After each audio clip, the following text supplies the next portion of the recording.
This is the navigating friendship drama with teenagers. And oh boy, I was a youth pastor for many years and I walked it, man. I understand.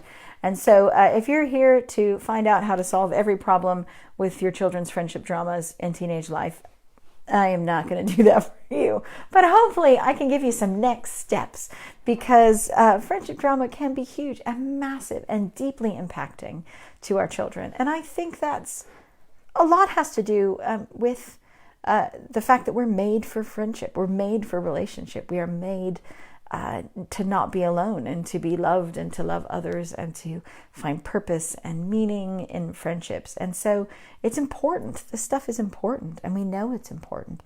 And it can be particularly difficult because when our kids become teenagers, we have less, I'm not really sure we ever had control, but we have less monitoring capabilities, I guess, to be able to really see what's going on. And we can feel like we have less information to make decisions on. And so we can feel more on the outside than we were when our children were younger.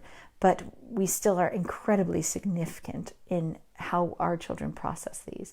I was a youth pastor for many, many years. And I just want to tell you that the amount of times we hear the wisdom that parents speak and how parents helped these teenagers is massive. And so from someone who's been on the other side, as a youth pastor, I just want to tell you, they are listening, they are watching, and particularly in terms of friendship, they need you. And so I just wanted to sort of address some of these here. I'd really like to get to some of your questions, because I know some of you are experiencing things or have experienced things that you really would like a sort of specific answer to. And so what I'm going to do is to start off with is to sort of help empower us to think through general areas of approaches, and then I will get to specific questions. And last time we ran out of time for all the questions we got. And so if you have a question that you would like me to answer, to try to answer, then please feel free to start typing it in now so that Anna, my colleague who's also doing the typity things, can make sure that we get to those questions and can position them well so that we can do it. But I just wanted to start off by, I guess, giving us some beginning steps, because not beginning steps. I find that particularly with teenage life, it can become really focused on the specific circumstance.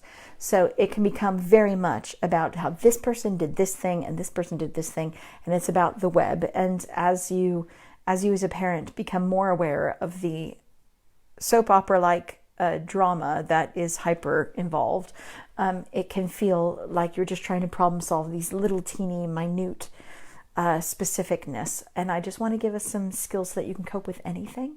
I also want to say that as a parent of a teenager, one of the best things that you can do is listen to them and to position yourself to understand the friendship web. Because the more you understand the friendship web, the more you can ask questions and understand what's happening. Because if you don't understand the friendship web, if you don't know that Susan used to date Johnny, who is now dating Bob's third cousin's uncle's sister, which is particularly horrific because that person is the sibling of that person who is just a mean person. If you don't know all of that stuff, then when she comes home and says, Debbie did this, then you're lost. But if you know what the web is, then you can be like, whoa, how do you feel about that? And your kids feel that you understand. And so understanding the friendship web is a skill and worth doing. Because sometimes it's like so many words and names. I know some parents who actually create little maps. Like if you're reading a really detailed book and you have those little maps of friendships, I know some parents who have little maps, like not on the wall, but like just personally to make sure that they understand who's doing what. Because both, and this is not just a girl thing. I had a lot of boys in my youth ministry, and they have equally complicated kid maps.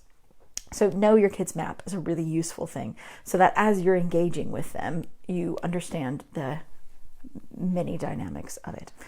And so the first thing, that was a side note, not even on my notes. The first thing I think I would really like to encourage you to do, besides know the map, is to build foundations of what healthy friendship looks like. And this may seem overly simple, and it's really not, because what's happening with our teenagers is they're trying to establish like who they are and how they choose to live their life. And relational dynamic is massive. And so if they don't have a foundation of what good, healthy friendships look like, then they basically are like being given a food they've never seen before. And they're like, is this off? Is this healthy? Is this not? Is this something I chew or swallow? I don't know. And so they're trying to assess things with no criteria whatsoever. So, they're getting into relationships, at 15, and they're like, is this how boyfriends treat someone? I don't know. Maybe it's okay to be ignored by someone all the time. And they're just trying to assess it with nothing, no standard. And being able to build a foundation of what healthy friendships look like beyond just they're nice is really significant. So things like really good friendships are people who listen to your worries and not ever make you feel small. Or friendships are those who take care of your heart more than you want to take care of your heart. Or friendships are those who listen to your no and back up your no. So, if you say, I don't want to do that, friends aren't the ones who are like, you really should and you shouldn't, and, and I'm going to talk you out of it. Friendship's the one who are like, okay, you don't want to do it, fine. And then someone else tries to convince you of it, and they're like, excuse me, my friend said no. Friends are the ones who hold your nose and protect your nose like they're theirs. Or whatever your values of friendship are, articulate those to your kids, because it's really significant that they know those things. And now you're all thinking, teenagers, my 17-year-old is not going to listen to me lecture him about what good friendship is. You're right. But what they will do is they are watching you like a hawk. They're watching you for all your mistakes so that they can point out the hypocrisy. They are looking to you to see how you live your life because they're seeing you in a different light and that you're a flawed human being. They're looking to you, and so they're looking at you. They are watching you. So create some windows into your friendships. There's so many teenagers that used to tell me, my mom made a mistake with her friend. She said something and she told someone else about it and totally betrayed her trust. And now we'll see what happens. And then they came back the next time. She was like, she totally apologized. Like she said she was wrong. And they will report to me of how this parent said they're sorry and how they fixed the mess with the friends and how they, were embarrassed by it. And that then, I watched that then kid learn how to apologize to his friends when he made mistakes. It's really significant how you do your friendships. And that doesn't mean you have to let them watch everything. But if you make a mistake, give a shortened version and ask their advice on how to apologize well or something. Let them see that friends make mistakes and apologize well and clean up the mess completely. Or when you're watching a movie, be like, I just love this. There's so many buddy movies. I love this buddy movie because they like protected each other. And then there's so many great friendship movies out there. Watch them and talk about them and go see a movie and come home and rant about how you want friends like that and stuff. Draw their attention, whether it's in movies, whether it's in TV, whether it's in them, to be like, I really respect how you went to your kid's trombone thing. And man, like that's friendship sacrifice. That's like putting aside what you want to do to go smile at your friend doing something that you would not normally do. I really respect that. I admire that. That is a good friend. And there's so many times that teenagers don't feel praised. Praise them for when they're being an excellent friend. I love watching you take care of your friend or listen to their nose. Or I love how when you listen to your younger siblings, that's how I know you're going to be a good partner to somebody in the future. You're going to be a good husband. You're going to be a good wife. You're going to take care of your friends. Is because, when your 10-year-old sibling is talking to you, you don't even interrupt. You just listen to the whole story. And that is a quality of true friendship that I admire. Praise them for the foundations of that. Create windows into your life. Do that. So build the foundations well. The second thing is to not only build the sort of theology well, but to empower them to deal with the stuff that comes up, because often they don't have skills to deal with it. They experience the emotion of it, but they don't have skills to cope with the emotion of it and the complicated friendship network that's out there. So they may not actually know how to deal with manipulation. They know it's happening. And if they have no power, if they don't know how to deal with a friend who's talking about you behind your back, or if they don't know how to deal with someone saying, unless you have sex with me, we're going to break up, or all of those manipulations, the threats and the control, if they don't know how to respond to that, then they are helpless. They can't stop people talking about them behind their back. They can't choose to not do what the boyfriend says because otherwise he'll leave me. They feel totally powerless. And the more powerless kids feel, the more drama they experience because it is uncontrollable around them and they feel lost in it. Where actually they have loads of power that they can say yes and they can say no and they can be proactive about stopping things and fixing things and responding to things. And so helping them notice when manipulation is happening is really significant. And you can lay in that thing of talking about when someone at work tries to control you by threatening you. And you'd be like, I just thought, wait a minute, this isn't a genuine opportunity. This is someone trying to control me with their words or threatening something might happen. And I'm not okay with that. If I'm going to choose to do something, it's because I choose to do something, not because someone has used their power to try to get me to do what they want to do. Even the people who I love, I'm not okay with that. And so when you talk about that in your life and when you show them that, movies are excellent for this. You know, like, wait a minute. Why is everyone okay with the fact that this person is doing that? That's not okay to me. I'm not okay with that. And not a lot of movies pull up on it. And so you could pause those things and talk about it and be angry about it and to draw attention to manipulation and how to respond. To say, you know, I appreciate the opportunity, but I need some time to think about it and then I'll choose to do that. Give them phrases that they can use or give them actions that they can take. If you ever feel like someone's manipulating you, be like, I will take that under consideration and then walk away or whatever. Joseph in scripture, you know, when Potiphar's wife was trying to get him to have sex with her, was like, nope, nope, nope, nope, nope, and he ran. And so what does your kid want to do when they feel controlled and manipulated? And it'll be different for every kid. But that's putting you two on the same team and saying, people are going to try to control you. People are going to try to manipulate you. It looks like words. It looks like actions. It looks like humiliation. And you don't have to put up with that. And you are in charge of you and you can choose. How can I help you choose in the way you want to? And so sort of get on board with that.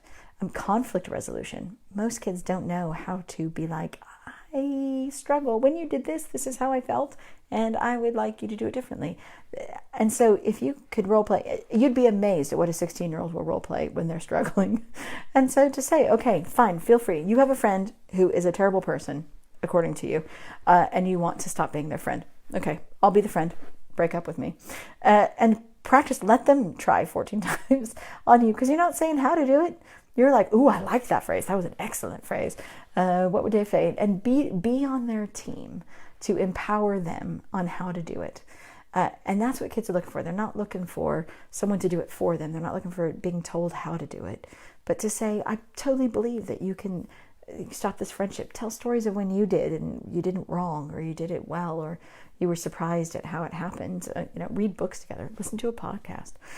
There's some great stuff out there, but come alongside them on how to do conflict resolution, how to, sort it out face to face and be amazed and practice that at home. Be like, if you have a conflict with me, practice on me, come to me. Your relationship is great and you get to train them on how to do conflict resolution with you. Respond in the way that you want their friends to respond. Dealing with betrayal and pain, empowering them to deal with betrayal and pain is really significant, particularly in teenage life. There is so much betrayal and pain going on. Your friend, all of a sudden, that you've been friends for ages, all of a sudden turning on you and then rallying everyone else against you or saying lies about you. And it's deeply painful. And that is a factor of life in general. And Jesus dealt with this all the time. He was accused of horrific stuff. And he was, his best friend said, I don't even know you. When he was in the most pain and needed the most backup, they walked away from him. And he understood how it would have his whole town say they don't even believe in him. Like, Jesus has walked this and he understands that. So to be able to turn them back to God and say, you can talk to God about this stuff. He gets it. he 100% gets it and he sees it and he understands the injustice of it. But also talking about how you forgive someone and what is forgiveness. And we've all walked pain in our life, and to say, I want to share with you something quite vulnerable, which is, this time this happened to me and I went really deep and I went really dark and it was awful. And for me, I really wrestled with forgiveness, because forgiveness isn't about saying it wasn't wrong. Forgiveness is about saying, I let go of the need to be the one who punishes them. And I don't want to carry that around, and they don't get to live in my head and they get to live in my heart, and it hurt, and I don't trust that person with my heart anymore, and that's okay, and I'm not going to let them close to me. But actually, I'm not going to sit around thinking of how I can hurt them back and how I can punish them, because if it's a crime, I will report it. I'm not going to hide it from everybody, but I'm going to let go of me wanting to punish them back. And that's an interesting discussion and hard, and what does that look like? And so forgiveness, and how forgiveness doesn't mean trusting someone again. Empower them on how to do that. Have them practice. There are so many things, how to get out of difficult situations, and how to say to friends, I'm not okay with that, and how to sacrifice for friendship. All of the things that you want to equip them and empower them on. People don't naturally learn.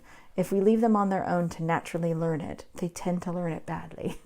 And so you can create those windows and frame and reflect together and praise them when they do things and say, I know it didn't work out, but I really admired how you tried that. And how did that work out? And what are you going to do next? And coach them in it.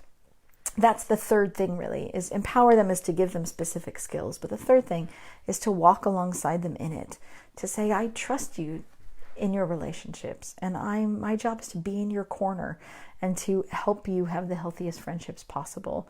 And all friends influence us, and sometimes our friends influence in ways that we like, and sometimes they influence in ways that they don't. And how are these friends impacting you? Are they taking care of your heart? Are they pulling you to be someone that you feel like you're not? And how do you want to cope with that?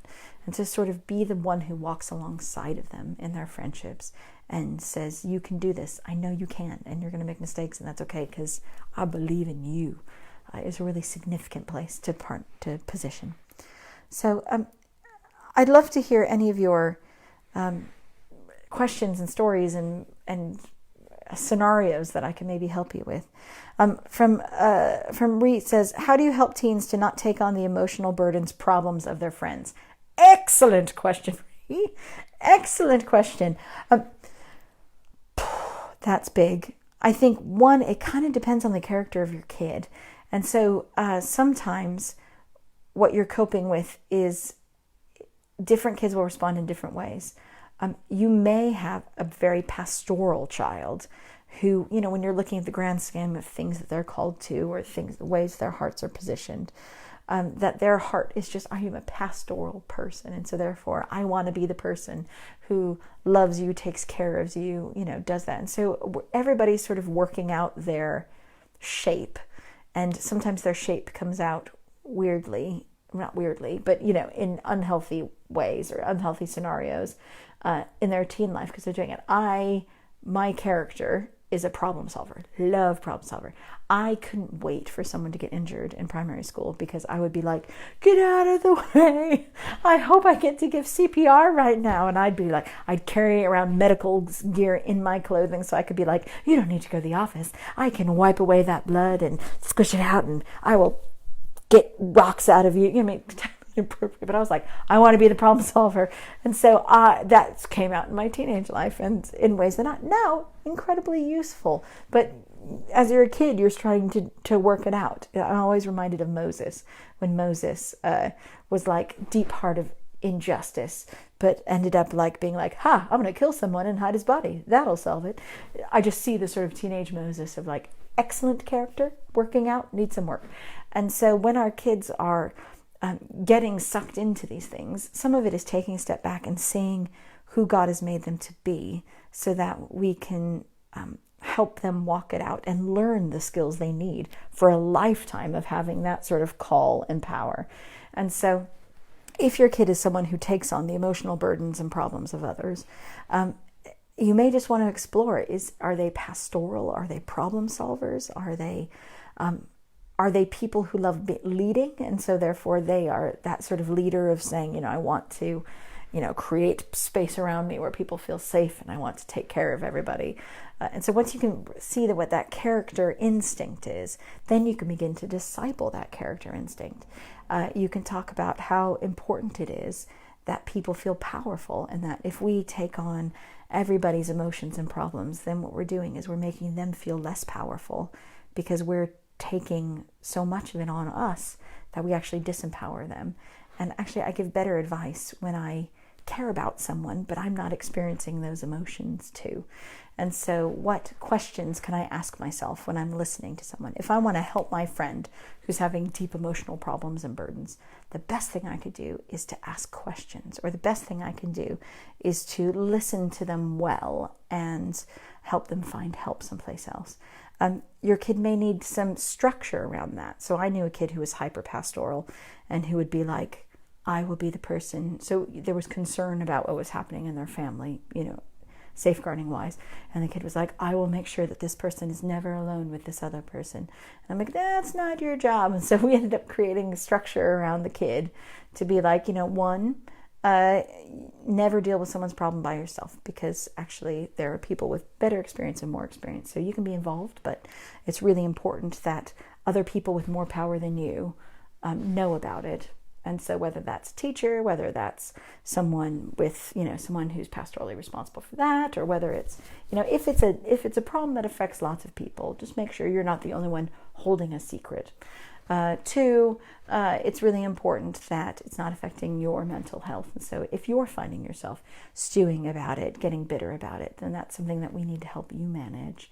And whether that's writing a journal or breathing it out or handing it to God every night, being able to help others without it destroying us is a lifetime skill that we got to work on. And three, maybe it's about getting better at problem solving rather than just pastorally holding on. So what are ways that we can help move people beyond their emotions? Whatever structure it is, I can come up with 1,000 different things, but it's helping them find their power in it. So when we're talking about building foundations, it's about how do we pastorally care for people without being crushed by it. And particularly as someone who understands your kid, you can frame that in your life. What does it look like for me in my job, I deal with a lot of people who have a lot of emotions, and it's hard, and I can get sucked into those. And then I find myself drained. And when I'm doing that, I feel purposeful, but actually my world has become small, and this is how I cope with it. And then give them empowerment of how do you cope with it? How do you actually help people with their emotions well? I know some kids who took on other people's burdens, and actually their parents were like, I'll send you on a coaching course. And so I've seen 15-year-olds in a coaching course of how do you coach other people in their emotions? And it was so empowering for these kids, because it meant that they could say, it's your problem, not my problem. My job is to help you. And so rather than say, don't do it, come out of the sucking vortex of your crazy friend, to say, I love that instinct in your heart. And I think it's incredibly powerful. But there are lots of different ways of doing it well and better and healthily, because I want you to not only be able to help your friend, but anybody else around you. So how can I help you do that in a way? And that third thing of walking alongside and saying, I love this and I see this, and it's so significant in the life of your friend. But this is how to help them the most. And sometimes that's to not own that. And sometimes it's about intercession and then processing it with God and all that other stuff. There's so many dynamics in it. But build the foundation, give them power within it, and equip them the specifics of it, and then coach them alongside of it. So you can ask them questions like, how are you doing? And how is your heart keeping, with this? Is what's in your heart mostly your friend's problems or your problems? And how's that balance going? Because your relationship with God is about what's going on with you. And it's important that that's important, however you choose to describe it. I don't see any other questions popping up. Hang in there. If there are no others. How do you help a teen stick to their not? Wait a minute. How do you help a teen stick to their, not our principles, when in difficult situations, parties, without being a helicopter parent? Right. How do you help a teen stick to their principles in a difficult situation, not ours, without being a helicopter parent? Okay. Right. Several things. If you have a kid they're in difficult situations, they're getting older and they're going to be places where there are all sorts of things. One thing is, so I know many parents who do different things, but you're saying, I want you to be a powerful person always. You are responsible for your actions. You're responsible for your thoughts, no matter what anybody else is doing. There could be 1,000 crazy people around you doing all sorts of irresponsible things, and I expect you to be responsible for yourself. Even if you're in a mob, you're responsible for you. And so there are parents I know who are like, prove to me why I would be a genius to let you go to this party. Like, talk to me about how you're going to stick to who you want to be in that. So tell me who you want to be at this party. Tell me how you're going to make sure you stick to that so that I know you got a plan. And then kids, I've seen kids have like board charts, like on like a flip chart, being like, right, I am called to, I've decided I will not drink. I will, not make sure I'm the house mom responsible for everybody else, but I will be responsible for me. And I will make sure that I leave if I feel like it gets, and so therefore, if somebody offers me a drink, then my answers are these things. And so you sort of prove to your parent why you are wise. I know some parents who are like, alcohol scares me, and we have a thing in our family about alcohol. So I want you to tell me the answer to this quiz, and they come up with like alcohol quizzes. Prove to me that you know enough that I can trust you. Build my trust in you sticking to what you've decided. Tell me what you've decided and build my trust. And so rather than saying, these are my rules, you obey them, it's saying, my values, you have to take care of my heart so that I know that you are going to be the unus of you. And therefore, if you're struggling with that, and if you're in scenarios with that, or if you found yourself compromising yourself, then I'm not okay with that. And I'm going to help you make that not happen anymore. So this restriction can come, and we may, if you can't maintain yourself at that, then we'll shrink it back a little bit so you can grow in confidence to do it well, because it's important to me that you always feel strong and powerful in control of what's happening. And I need to walk that with you. And so it's sort of helping them articulate what their values are, and still holding them to it. It's okay to say, these are my standards and I hold you to it. But it's coming up with something that you both agree with. I remember I've heard so many different ones. My mom used to say I had to call her every half hour with a location and permission, and so that she could hear my voice and know what was happening. And so everyone has their own stories of how their parent did it. But having those conversations. And the other thing I would really suggest, particularly with teenagers, is to be available when they're available.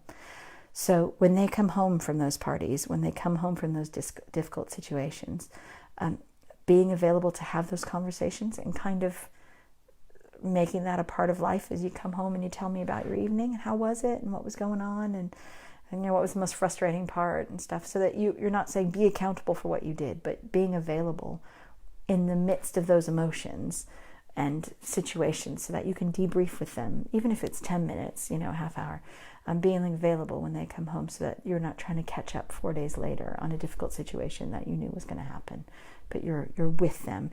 It's that third, walking alongside. Commit to walking alongside them because you want what's best for them, and you're there to encourage them in that.